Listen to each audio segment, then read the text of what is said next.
நம்ம வாழ்க்கையில் நிறைய பேர் நமக்கு வழிகாட்டியாக இருந்திருப்பாங்க. நம்ம வாழ்க்கையில் முன்னேறதுக்கு காரணமாகவும் இருந்திருப்பாங்க. ஆனால் நீங்கள் என்னைக்காவது யாருடைய வாழ்க்கையிலையாவது வழிகாட்டியாக இருந்திருக்கீங்களா? அதை யோசித்து பார்த்துருக்கீங்களா? உங்களுக்கான ஒரு குட்டி கதை தாங்க இது. முகமது இஸ்மாயில்னு அழைக்கப்படக்கூடிய காயிதே மில்லத் அவர்களுடைய வரலாறு நீங்கள் எல்லாருமே கேள்விப்பட்டிருப்பீங்க. அவர் உத்தமமான தலைவர், இப்படிப்பட்ட தலைவர் கிடைக்கிறது அரிதுன்னு தந்தை பெரியார் பாராட்டியிருக்காங்க, அறிஞர் அண்ணா அவர்கள்லாம் பாராட்டியிருக்காங்க. அப்படி என்ன அவர் மற்றவங்களுக்கு வழிகாட்டியாக இருந்தார் அப்படின்னு நீங்கள் கேள்வி கேட்டிங்கன்னா, உங்களுக்கான ஒரு கதை தாங்க இது. அவர் ஒரு முறை இயக்க அலுவலகத்தில் வேலை பார்த்துக்கிட்டு இருக்காரு. அவருடைய பணியாள் ஒருத்தரை அழைச்சி ஒரு கையில் ஒரு கவரும் கொஞ்சம் பணமும் கொடுக்குறாரு. இந்த பணத்தை வச்சுட்டு வெளியில் போய் ஸ்டாம்பு அஞ்சல் தலை வாங்கி இந்த கவரில் ஒட்டி வெளியில் அனுப்பிடுங்க அப்படின்னு சொல்கிறாரு.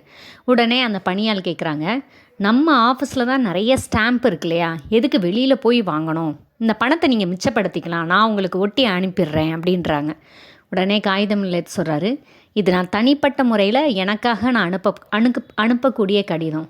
இதில் என்னுடைய பணம் இருக்கணும், அலுவலகத்தோட பணம் இருக்கக்கூடாது.